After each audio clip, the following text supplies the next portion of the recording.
اعوذ باللہ من الشیطان الرجیم بسم اللہ الرحمن الرحیم الحمد للہ رب العالمین والصلاة والسلام علی صاحب الدین والاسلام والحل والحرام والرکن والمقام والشریعت والاحکام والصلاة والسلام سیدنا و مولانا ابو القاسم محمد اللہم صلی علی محمد وعلی محمد وعلى أهل بيته الطيبين الطاهرين المعصومين ولعنة الله على أعدائهم أجمعين أما بعد فقد قال رسول الله صلى الله عليه وآله وسلم أولنا محمد أوسطنا محمد آخرنا محمد وكلنا محمد اللهم صل على محمد وعلى محمد. عزیزان گرامی، برادران عزیز، ماتم داران شہدائے کربلا، محرم الحرام کی 7ویں تاریخ ہے اور ایام عزا بڑی تیزی سے ہم سے رخصت ہو رہے ہیں. یہ وہ ایام عزا ہیں کہ جس میں ہم محمد کے نواسے حضرت امام حسین علیہ السلام کی شہادت کے سوگ میں ماتم کرتے ہیں، مجلس کرتے ہیں، شب بیداریہ کرتے ہیں، جلوس نکالتے ہیں. لیکن یہ وبا ہے کہ جس نے پوری کائنات کو پریشان کر رکھا ہے. ہم محمد والے محمد کے حق میں دعا کرتے ہیں کہ جلد از جلد تمام دنیا سے اس وبا کا خاتمہ ہو جائے اور اگلے برس یا جلد از جلد ہم حسین کی مجلس کو بنا سکیں. دیکھیے، کیونکہ یہ عزائے حسینی بڑی اہم چیز ہے، یہ فرش عزا بڑی اہم چیز ہے. ہر کسی کو فرش عزا پہ بیٹھنے کا موقع نہیں ملتا، ہر کسی کا اتنا حق نہیں ہے کہ وہ فرش عزا پہ بیٹھ جائے، کیونکہ فرش عزا پہ وہی بیٹھتا ہے کہ جسے زہرا کی دعا نصیب ہو. کیونکہ فرش عزا پہ صرف انسان نہیں آتے بلکہ ملائکہ آتے ہیں، شہزادی آتی ہیں، حسین کی چھوٹی بیٹی سکینہ آتی ہے. ہر کوئی اس فرش عزا پر آتا ہے. اس فرش عزا کا بڑا احترام ہے، بڑی عظمت ہے. میں نے جن کلمات کو آپ کے سامنے تلاوت کرنے کا شرف حاصل کیا، کائنات کا رسول، اللہ کا نبی، وہی صادق کہ جس کو اللہ نے پوری کائنات کے لیے رحمت بنا کر بھیجا. پوری کائنات کے لیے جو رحمت بن کر آیا، وہ جو کچھ بولتا ہی نہیں سوائے اللہ کی مرضی کے. وہ جب بولتا ہے تو وہ قرآن بن جاتا ہے، وہ جب بولتا ہے تو وہ صرف سچ ہوتا ہے. وہ محمد کہ جس کو لوگوں پر اتنا یقین تھا، لوگوں کو اتنا یقین تھا اس محمد کی بات پر کہ جب ایک جگہ پر، ایک پہاڑی پر جب محمد نے وہ لوگ جو محمد کے نہیں مانتے تھے، محمد کو نبی نہیں مانتے تھے، محمد کی عظمت دیکھیے کتنا صادق ہے میرا نبی. وہ لوگ جو محمد کو محمد نہیں مانتے تھے، وہ لوگ جو محمد کو اللہ کا نبی نہیں مانتے تھے، ایک پہاڑی پر جب محمد نے کہا اے کفار یہ بتاؤ کہ تم نے مجھے کیسا پایا. ان لوگوں سے پوچھا کہ جو محمد پر ایمان نہیں رکھتے تھے. میرا رسول کہتا ہے یہ بتاؤ کہ تم لوگوں نے مجھے کیسا پایا.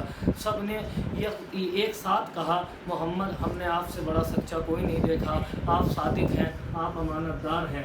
محمد نے کہا تم نے مجھے صادق پایا. سب نے کہا ہاں محمد ہم نے تمہیں صادق پایا، ہم نے تمہیں صادق پایا. تو یہ بتاؤ، محمد نے کہا اگر میں یہ کہوں کہ اس پہاڑی کے پیچھے ایک لشکر ہے جو تمہیں مارنے والا ہے تو کیا تم مان لو گے؟ سب نے کہا ہاں رسول اللہ، ہاں اللہ کے نبی ہم مان لیں گے کہ اس پہاڑی کے پیچھے ایک لشکر ہے جو ہمیں مارنے والا ہے. اب اللہ کا رسول کہتا ہے یہ بتاؤ کہ اگر تم وہاں جا کر دیکھو اور اس پہاڑی کے پیچھے کوئی لشکر نہ ہو تو تمہیں کیا لگے گا؟ سب لوگوں نے ایک ساتھ ہو کر کہا دیکھیے کتنا سچا ہے میرا نبی.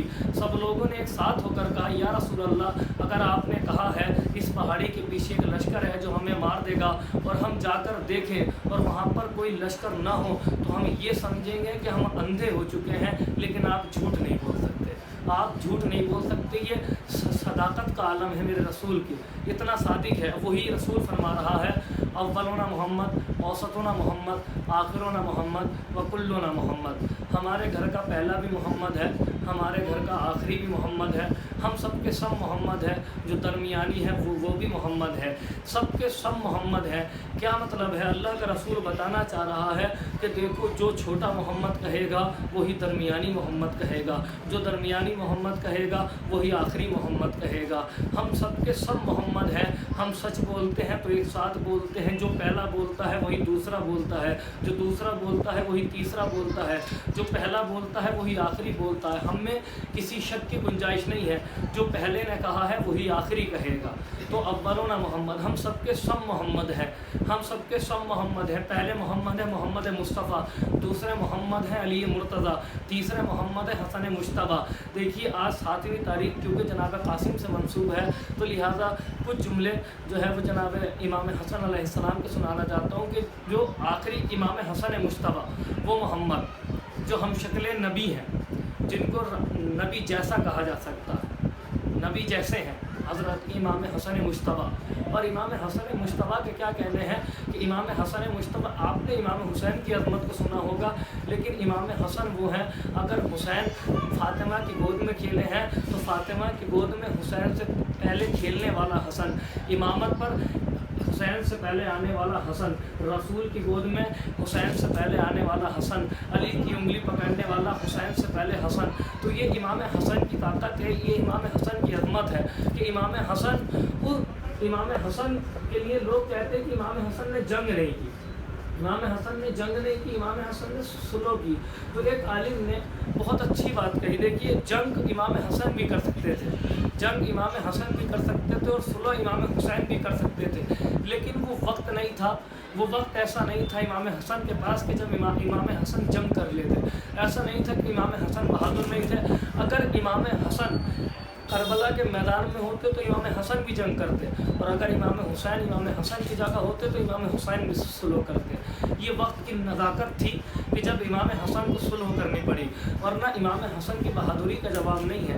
امام حسن کی کرامت کے لیے کہا جاتا تھا کہ ایک مرتبہ امام حسن جا رہے تھے ایک راستے سے، تو معاویہ تھا، کھجور کے درخت کھڑے ہوئے تھے، معاویہ دیکھ رہا تھا درخت، تو امام حسن نکل کر جا رہے تھے، امام حسن نے کھجور کے درخت کی طرف دیکھا تک نہیں۔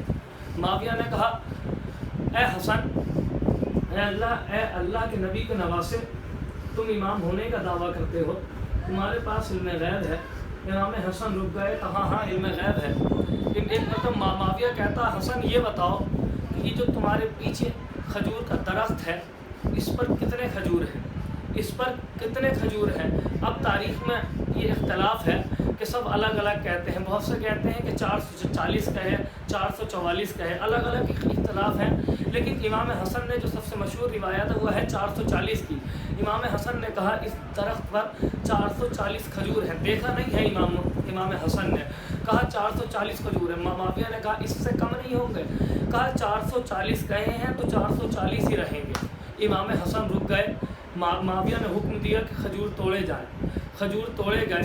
اب جب کھجور توڑے گئے اور کھجوروں کی گنتی ہوئی، اور جب معاویہ نے دیکھا کہ 440 ہونے والے ہیں تو معاویہ نے ایک کھجور کو لے کر اپنے ہاتھ میں اٹھا لیا اور چھپا لیا۔ اب جب کھجور کی گنتی ہوئی تو وہ نکلے 439۔ معاویہ نے کہا حسن یہ بتاؤ، تم نے تو کہا تھا یہ 440 ہیں لیکن یہ 439 ہیں۔ ایک مرتبہ امام حسن نے معاویہ کا ہاتھ کو پکڑا اور گھمایا اور اس کھجور کو نکال کر اس میں پھینک دیا اور کہا یہ دیکھو یہ ہو گئے 440۔ اور ایک مرتبہ امام حسن کہتے ہیں معاویہ یہ تو نے اپنے ہاتھ میں چھپایا تھا، اگر تو اس کھجور کو کھا بھی لیتا تو میں تیرا پیٹ چیڑ کر یہ کھجور نکال لیتا، کیونکہ یہ کلام امام ہے، یہ کلام الہی ہے جو کبھی جھوٹا نہیں ہو سکتا۔ اگر کہیں ہیں کہ 440 ہیں تو 440 ہی رہیں گے۔ یہ امام حسن کا علم غیب تھا۔ اور جب امام حسن کو بلایا گیا دربار میں، یہ واقعہ سب کے سامنے کی بات ہے، جب امام حسن کو بلایا گیا اور معاویہ بیٹھا ہوا ہے تخت پر، امام حسن کو بلایا گیا، امیر کہا جاتا ہے امام حسن کو، امیر حسن کو بلایا گیا، اور جب دربار میں پہنچے ہیں اور بیٹھ گئے، دربار میں پہنچنے کے بعد امام حسن بیٹھ گئے اور ایک مرتبہ معاویہ سے کہتے ہیں بتا کیوں بلایا ہے؟ فقیر شام نے بلایا تو بتا کیوں بلایا ہے؟ فقیر شام نے امیر شام کو بلایا اور کہا کیوں بلایا ہے؟ معاویہ نے کہا دیکھو حسن، تم اسلام کا بول بالا بولتے ہو، اسلام کا اعلان کرتے ہو، اسلام کو بتاتے ہو، اگر تم اسلام کو نہ بتاؤ تو میں اپنے حصے کی آدھی دولت تمہیں دے دوں گا۔ اگر تم خاموش ہو کر بیٹھ جاؤ تو جتنی دولت میرے پاس ہے اس میں سے آدھی دولت آپ کی، اس میں سے آدھی دولت آپ کو دے دیتا ہوں۔ امام حسن خاموش رہے۔ معاویہ نے کہا امام حسن میں آپ کو آدھی دولت دے دیتا ہوں، اور اسی وجہ سے دے رہا ہوں کیونکہ میں ہندا کا بیٹا ہوں۔ امام حسن سے کہا میں ہندا کا بیٹا ہوں، اسی لیے آپ کو اسلام نہ پھیلانے کی آدھی دولت دے رہا ہوں۔ امام حسن خاموش ہوئے اور چلنے لگے، اٹھنے لگے۔ اس زمانے میں ایک دستور ہوتا تھا کہ جب دربار میں کوئی جاتا تھا تو اس کی جوتیاں سیدھی کرنے والا ہوا کرتا تھا۔ جیسے ہی امام حسن نے چاہا کہ وہ جوتیاں پہنے تو ایک شخص نے امام حسن کی جوتیاں سیدھی کری۔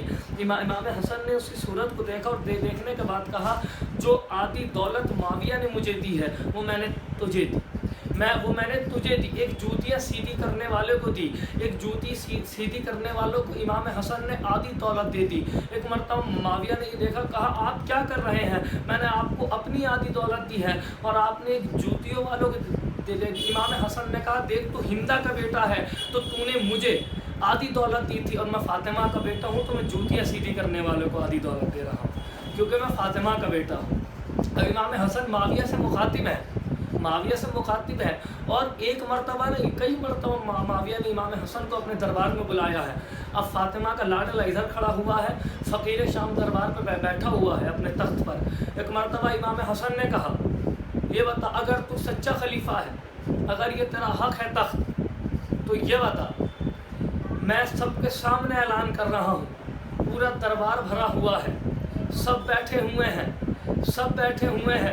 میں حسن ابن علی ابن ابو طالب، میں سب کے سامنے آدم سے لے کر اور فاطمہ تک اپنا شجرہ سب کے سامنے بتا رہا ہوں۔ اگر تیری ہمت ہو تو میرے کان میں آ کر اپنے باپ کا نام بتا کر چلے جانا، اگر تیرے اندر ہمت ہو تو اپنے باپ کا نام میرے کان میں آ کر چلے جانا۔ اسی وجہ تو شاعر نے کہا تھا کہ امام حسن معاویہ سے کہتے ہیں کہ ہمارے نام بھی پروردگار رکھتا ہے، ہم اپنے آپ نہیں رکھتے اپنے آپ کا نام۔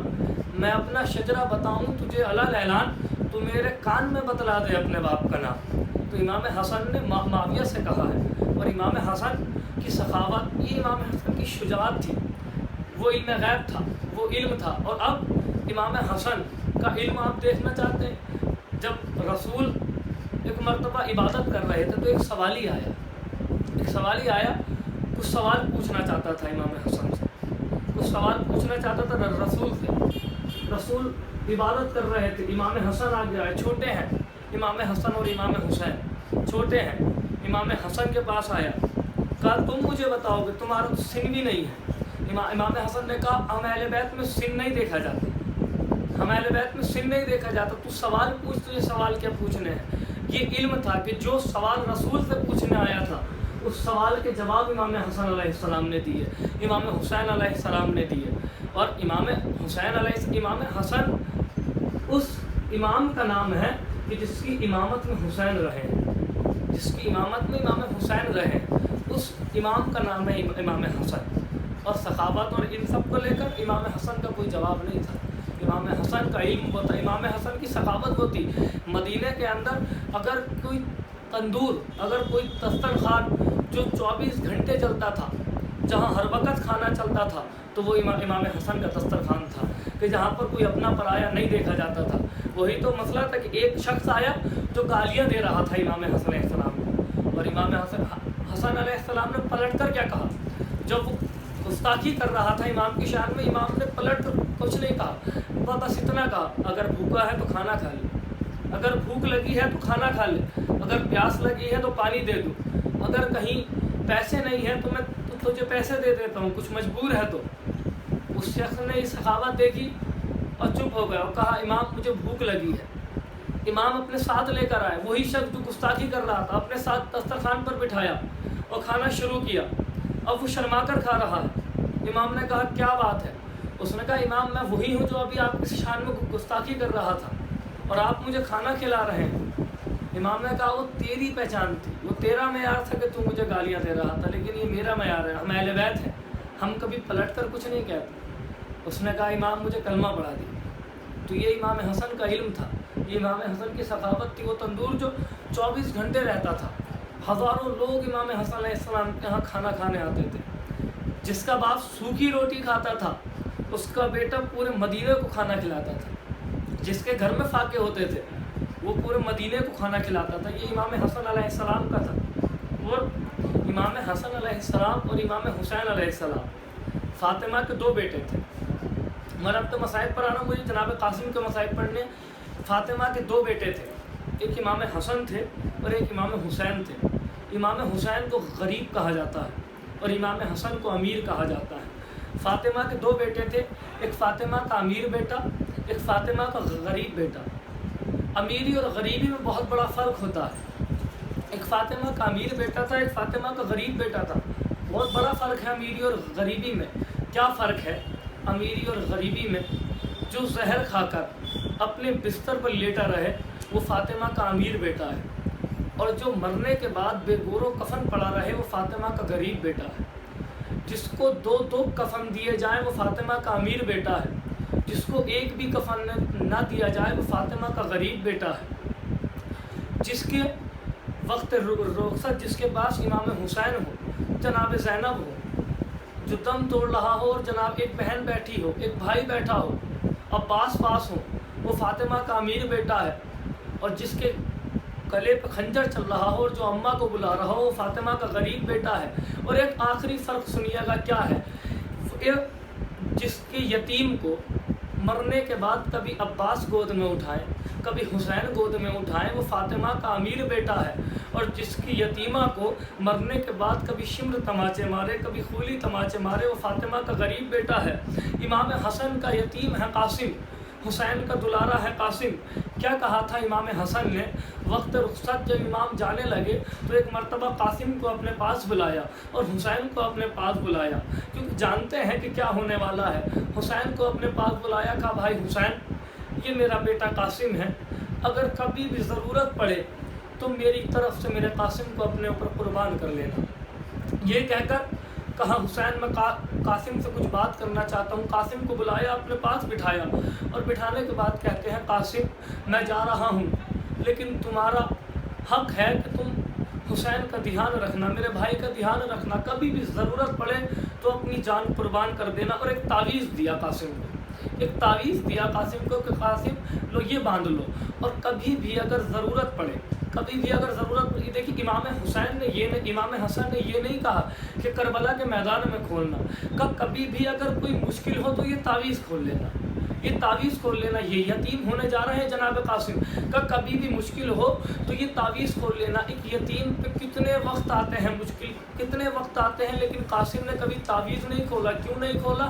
کیونکہ کیا کہنے حسین کی یتیم نوازی کے امام حسن کے بعد تک سن 61 ہجری عاشور تک قاسم پہ کبھی کوئی ایسا وقت نہ پڑا کہ جب تعویذ کھولنے کی ضرورت پڑی ہو, جب تعویذ کھولنے کی ضرورت پڑی ہو. اور جب جناب قاسم کربلا کے میدان میں ہے, شب عاشور ہے, شب عاشور ہے, اور سب شہداء سب ناصرین امام حسین انصار امام حسین بیٹھے ہوئے ہیں. جناب قاسم کا خیمہ ہے, جناب قاسم کے خیمے کے پیچھے ایک اکبر اور جناب عباس بات کر رہے ہیں, جناب علی اکبر جناب عباس بات کر رہے ہیں. اور جناب علی اکبر کیا کہتے ہیں جناب عباس سے؟ آپ پہلے جائیے گا, چچا آپ پہلے جائیے گا. عباس نے کہا کیوں؟ کہ اسی لیے کہ آپ کے جانے سے عباس کی کمر, حسین کی کمر ٹوٹ جائے گی, حسین کی کمر ٹوٹ جائے گی تو میں حسین کو سنبھال لوں گا. جناب عباس کہتے ہیں اکبر تم پہلے جانا, اسی لیے کہ تمہارے جانے سے حسین کی آنکھوں پر نور جائے گا تو میں حسین کو سنبھال لوں گا. ابھی دونوں بات کر رہے تھے, آپ پہلے جائیے گا, آپ پہلے جائیے گا. ایک مرتبہ ایک خیمے سے ایک چھوٹا سا شہزادہ نکلا کہ جس کو قاسم کہتے ہیں, دوڑتا ہوا جناب عباس کے پاس جاتا ہے.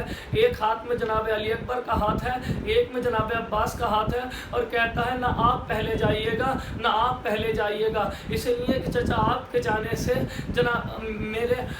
آپ کے جانے سے حسین کی کمر ٹوٹ جائے گی اور آپ کے جانے سے حسین کی بینائی چلی جائے گی. لیکن میں تو یتیم ہوں نا, پہلے میں جاؤں گا, کیونکہ میرے جانے سے نہ حسین کی کمر ٹوٹے گی نہ حسین کی بینائی جائے گی. عباس نے قاسم کو اٹھایا, اپنے سینے سے لگایا, کہ قاسم آئندہ کبھی ایسا نہ کہنا, تم اپنے آپ کو یتیم نہ سمجھنا, حسین ہے میں ہوں. اور جناب قاسم سب سے مشکل کھڑی ہے جناب قاسم پہ, وہ ہے شب عاشور. اس لیے کہ جب فہرست سنائی ہے امام حسین علیہ السلام نے کہ کون کون شہید ہوگا, تو جناب قاسم کا نام نہیں ہے, جناب قاسم کا نام فہرست میں نہیں ہے. جناب قاسم نے کہا کہ میں شہید نہیں ہوں گا. کہ میں شہادت پر فائز نہیں ہوں گا، تو کیا کہتے ہیں امام حسین؟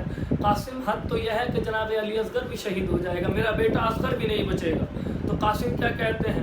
اس کا مطلب کیا ہے کہ فوج خیموں میں آ جائے گی، فوج خیموں میں آ جائے گی۔ حسین نے کہا نہیں، میں اصغر کو لے کر جاؤں گا۔ اب جناب قاسم سے حسین کہتے ہیں یہ بتاؤ کہ تمہارے نزدیک موت کیسی ہے؟ قاسم نے کہا کہ شہد سے شیریں ہے، شہد سے شیریں ہے۔ لیکن ابھی تک قاسم کو پتہ نہیں ہے، کیونکہ قاسم کا نام فہرست میں نہیں ہے۔ اب قاسم اس خیمے سے نکلتے ہیں اور اماں کے خیمے میں جاتے ہیں، فروا بیٹھی ہوئی ہیں، ام فروا۔